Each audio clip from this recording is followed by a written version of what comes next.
जय हिंद वॉरियर्स, कैसे हैं आप लोग। उम्मीद करते हैं काफ़ी अच्छे होंगे। सो गाइज ये सिंटेक्स का आई थिंक लेक्चर नंबर 5 होने वाला है, यानी गाइज सिंटेक्स का ये लास्ट लेक्चर है। इसके बाद गाइज आपका सिंटेक्स कंप्लीट हो जाएगा। फिर इसके बाद हम लोग पढ़ेंगे टाइम एंड टेंस, जो कि गाइज अगेन बहुत ही काफ़ी इंपॉर्टेंट चैप्टर है। या फिर गाइज वॉइस या फिर नाइरेशन प्रीपोजिशन कोई एक ये स्टार्ट कर देंगे, क्योंकि ये सभी के सभी जो भी ये चैप्टर है अपने आप में काफ़ी महत्वपूर्ण है।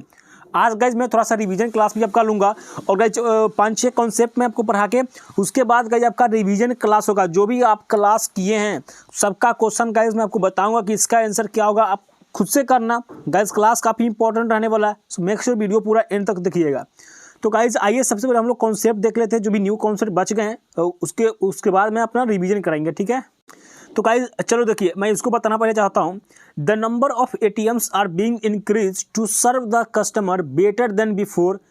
और गाइज यहाँ पे यूनियन बैंक भी क्वेश्चन बेसिकली पूछा गया था। यहाँ 5 ऑप्शन गिवन है, कौन सा ऑप्शन सेटिस्फाइड करेगा आप मुझे कमेंट बॉक्स में बताना। ये देखिए, ये काफ़ी इंपॉर्टेंट है, इसलिए गाइज मैं इसको फिर से बता रहा हूँ आपको। देखिए ध्यान से, कहता क्या है कि द नंबर ऑफ, ठीक है, द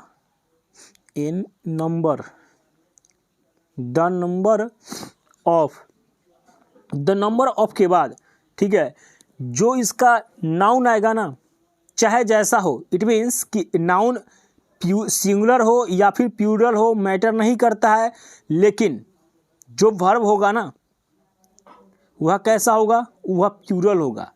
कहता है कि द नंबर ऑफ के बाद यदि नाउन प्लूरल हो, द नंबर ऑफ के बाद यदि नाउन प्लूरल आ जाए तो गाइज वर्ब जो है ना वह प्लूरल नहीं होगा बल्कि हो जाएगा सिंगुलर।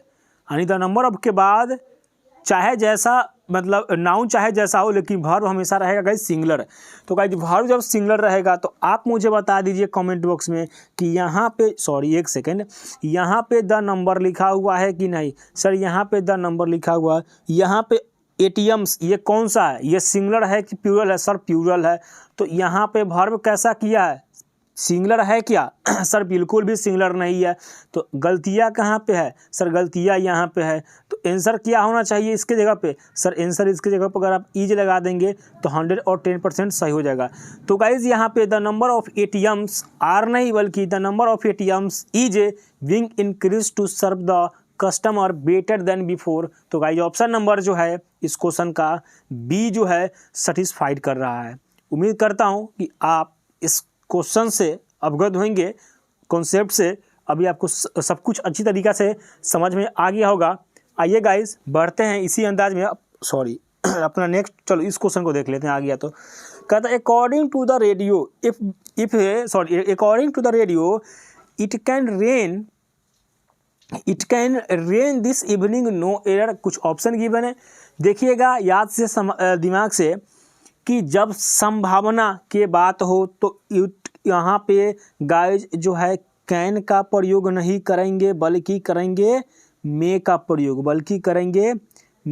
प्रयोग, मेरे दोस्तों। तो अब यहाँ पे मुझे बताना, अकॉर्डिंग टू द रेडियो के हिसाब से जो वर्षा है ना आज हो सकती है शाम को, it can rain today this में।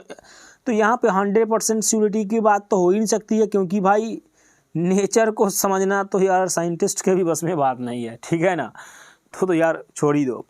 तो गाइज यहाँ पे 100% श्योरिटी की बात नहीं है कि हो भी सकता है नहीं भी हो सकता है। तो 90% चांस है कि हो सकता है। तो वहाँ पे वैसे कंडीशन में कैन नहीं बल्कि मे लगेगा। तो ऑप्शन नंबर गाइज अपना कौन सा होगा सेटिस्फाइड, अपना सी जो है इस क्वेश्चन को बिल्कुल सेटिस्फाइड कर रहा। उम्मीद है इस क्वेश्चन को आप समझ गए होंगे अच्छी तरीक़ा से। ओके, अभी गाइस नेक्स्ट देखते हैं कॉन्सेप्ट अपना। If India would have von more gold medal in Olympics. Guys के 4 ऑप्शन है, कौन सा ऑप्शन सेटिस्फाइड करेगा आप मुझे कमेंट बॉक्स में कमेंट करके जल्दी से बताएं। देखिए गाइस ध्यान से इस कॉन्सेप्ट को, कहता क्या है if India would have more gold medal in Olympic no error. 4 option given है। देखिए वुड हैव का प्रयोग कार्य की कल्पनाओं को दर्शाने के लिए तब होता है जब उनका संभव भूतकाल में हो। तो क्या कहता है, यदि इंडिया जो है ना, if India have von more gold medal in Olympics, काश मतलब यदि इंडिया और सारे गोल्ड मेडल ओलंपिक्स में जीत पाता तो गाइस पास्ट की बात कर रहा है, तो पास्ट की भूतकाल की संभावनाओं को, मतलब भूतकाल के बारे में बोल रहा ना कि भूतकाल के दर्शान, यहाँ पे भूतकाल को संबोधित कर रहा, तो यहाँ पे वुड हैव लगेगा। तो क्या क्वेश्चन में यहाँ पे वुड हैव लगाया है, देख लेते हैं। सर यहाँ पे इफ इंडिया वुड हैव, यानी सर हैव वुड हैव तो 100% लगाया ही है, वुड भी लगाया, हैव भी लगाया। इट मीन्स कि सर इसका जो आंसर होगा ना वह नो एरर होगा, यानी ऑप्शन नंबर डी नहीं, यहाँ पर ऑप्शन नंबर ई होना चाहिए। तो ए बी सी, या ऑप्शन नंबर जो है डी इस क्वेश्चन को सेटिस्फाइड कर रहा है, ठीक है, यानी नो एरर, इस क्वेश्चन में कोई भी गलतियाँ नहीं है। The crops are dying it's must not had rain. अब देखिए यहाँ पे कुछ ऑप्शंस गिवन है, which option gonna satisfied, do answer in the comment box. एक सेकंड गाइस, कहता है द क्रॉप्स, समझिएगा ध्यान से, पहले इसका कॉन्सेप्ट लिख लीजिए क्योंकि इट्स अगेन इम्पॉर्टेंट, लिखवा देता हूँ concept. MODL modal verb plus original ORIGINL original form FORM form of other भी से वर्ब अदर वर्ब्स। कहता है कि मॉडल वर्ब के साथ किसी दूसरा वर्ब अगर आता है तो उनका ओरिजिनल फॉर्म आएगा वर्ब का। It means MV plus base form, verb का बेस फॉर्म। इट मीन्स कोई भी वर्ब किसी भी मतलब रूप में नहीं आएगा, second person third person fourth person fifth ऐसे में नहीं आएगा, नॉर्मल आएगा जो उसका अस्तित्व होता है, ठीक है जी।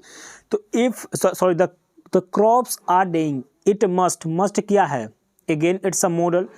तो अब यहाँ पे ये जब मॉडल है तो यहाँ पे वर्ब यहाँ पे हैड, ये तो वर्ब का थर्ड फॉर्म हो गया ना जी। तो ये तो बिल्कुल सरासरी नाइंसाफ़ी यहाँ पे हो रहा है। इट मीन्स क्या हम समझे कि यहाँ पे जो ऑप्शन नंबर है ना इस क्वेश्चन को डी सेटिस्फाइड कर रहा है, ABC एंड ED, यानी हैड यहाँ पे बिल्कुल भी नहीं होगा, बल्कि होना क्या चाहिए था, बल्कि मेरे दोस्तों यहाँ पे होना चाहिए था हैव, ठीक है। यहाँ पे गाइज होगा हैव, तब जाके यह चीज़ें सही होगी। उम्मीद करता हूँ इन सब क्वेश्चन को समझ पा रहेंगे। कहता है नेक्स्ट क्वेश्चन क्या, we must realized that learning from mistake is an important part of life.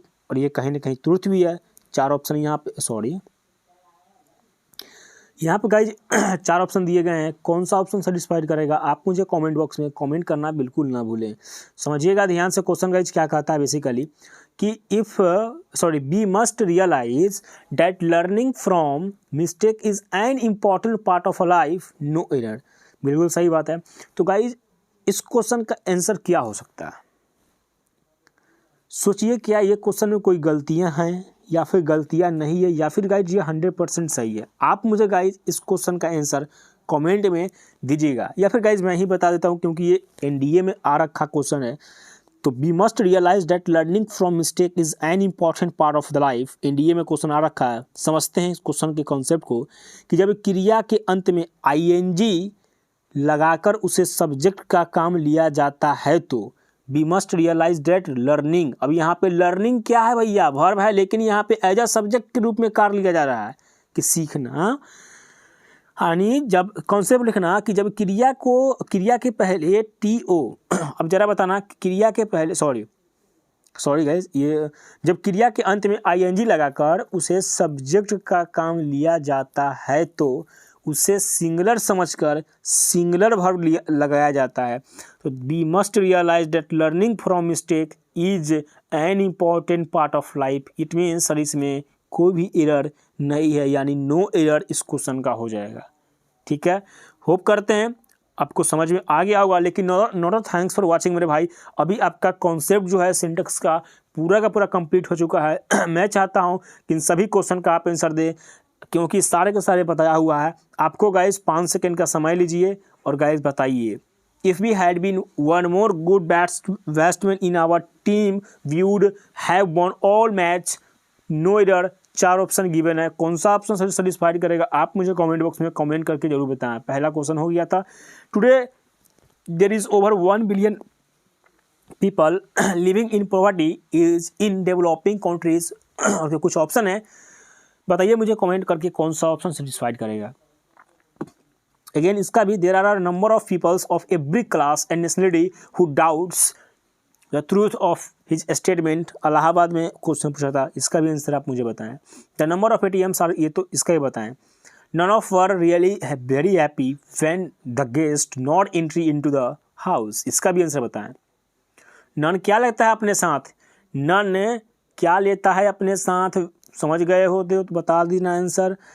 More than one, यदि मोर देन वन एक साथ आए तो क्या होगा, हैव होगा क्या, मुझे कमेंट करके जरूर बताइएगा। More persons than one has, सबका आंसर बताइए। No sooner the advertisement appeared in the newspaper than there was a rush on the booking counter. Comment box में कमेंट करना ना भूलें। 3 years ago an earthquake has destroyed the city and the people has still rebuilding their life. No error, कौन सा option satisfied करेगा, आप मुझे comment box में कमेंट करके बताइए। I was thinking if I could do anything to help you in this situation. सही है क्या, अगर है तो नो एरर होगा, नहीं है तो कुछ लफड़ा है। सबका आंसर गाइज कमेंट करके कमेंट बॉक्स में जरूर बताइएगा। और भी क्वेश्चन शो करवा देता हूँ। लो guys, the Arabian nights, books के नामों के पहले, डिजीज के नाम के पहले क्या लगता है बताना, इसका ही बताना। सब गाइज करो रिवीजन गाइज, एक तौर पे गाइज सारे क्वेश्चन मैं शो करवा दे रहा हूँ। बाकी गाइज डेट्स योर चॉइस कि आप किस हिसाब से मेहनत करते हैं। मुझे सिंटेक्स कंप्लीट करवाना था, मैंने करवा दिया। बाकी उम्मीद करता हूँ कि आप लोगों को सिंटेक्स से अगर अभी भी कुछ भी डाउट्स है, एक भी क्वेश्चन, तो आप डेफिनेटली मुझे कमेंट बॉक्स में ज़रूर कमेंट करना, मैं जरूर आपका आंसर दूंगा। He remember that his visa is expired in a month. ठीक है जी, होप करते हैं आपको सब कुछ समझ में आ गया होगा। चलो गाइज, थैंक्स फॉर वाचिंग, मिलते हैं इसी के नेक्स्ट वाले वीडियो में। तब तक के लिए जय हिंद, वंदे मातरम गाइज। और नेक्स्ट चैप्टर क्या पढ़ाऊँ कमेंट बॉक्स में कर देना कि सर नेक्स्ट चैप्टर आप ये पढ़ाइए। डेफिनेटली मैं आपके लिए वो वीडियो वह कॉन्सेप्ट वह टॉपिक को डेफिनेटली लेकर आऊँगा। मिलते हैं इसी के नेक्स्ट वीडियो में, अपना ख्याल रखिएगा। जय हिंद, वंदे मातरम।